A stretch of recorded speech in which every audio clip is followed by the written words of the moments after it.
Já, en ekki þá er þessu heimsmeistaramóti lokið, 20 ára.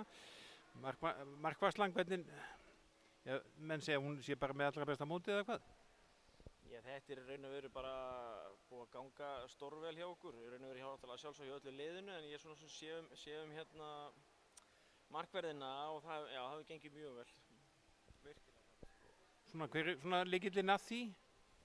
Í fyrsta leið bara liðið að spila frábæran handbolta, góðan varnarleik. Það er náttúrulega það sem verður að vera fyrir góðan markmann til þess að ná sinni frammistöðu. Það er að varnarleikurinn sé til staðar og við höfum verið að spila bæði mjög góða 6-0 vörn og 5-1 líka og fengið svona mikla og góða hjálp frá vörninni. Það er svona kannski svona grunnurinn í þessu og svo sjálfsögðu við náttúrulega bara við sem teimi, ég og markmennindi tveir undirbúið okkur eins vel og við mögulega getum fyrir hvern einasta leik og það hefur bara gengið vel, já. Og þetta er svona komin ákveðin rútína í þetta eða hvað?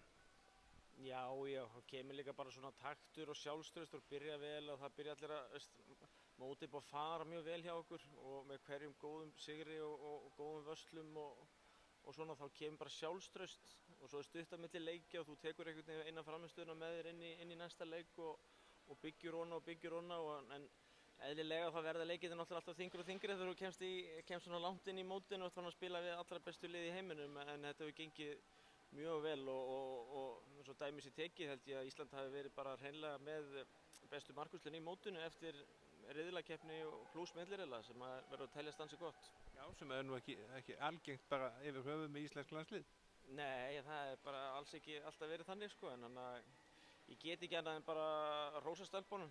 Bæði hún Ethel Gyða verið hérna ótrúlega stöðug og ekki bara í þessu móti, þetta bara fyrir þetta lið síðustu ár, síðustu þrjár keppnir bara verið ótrúlega stabil í markinu, spilað vel fyrir okkur og í þessu móti bara ótrúlega góð sko og svo Anna Karolína þær hafa bara myndað mjög öflugt teymi.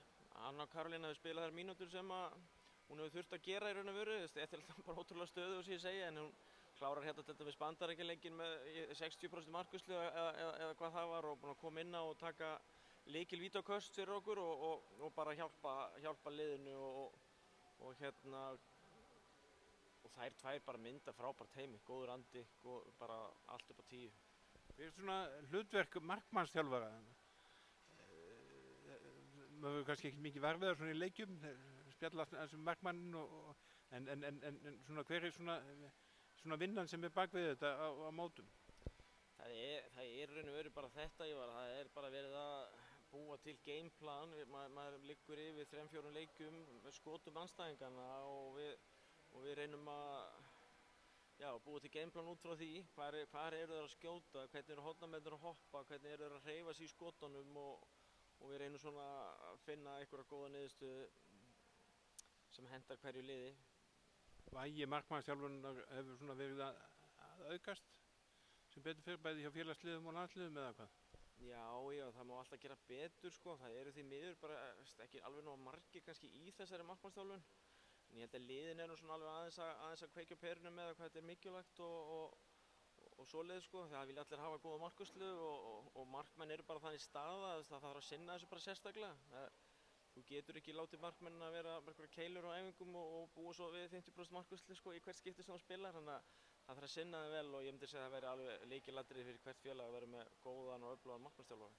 Og þið bræðurnir hafið verið að halda úti svona markmannsskóla og unnið með HSÍ meðal annars?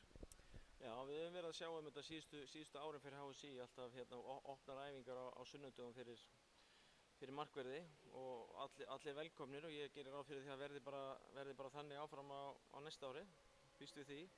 Svo höfum við verið með Keeper.is heitir það sem við bræðurnir erum með og erum að svona aðstoða liðin að byggja upp sína markvarðarþekkingu og það er svona bara allt í góðum farvegi, ef ekki að segja það.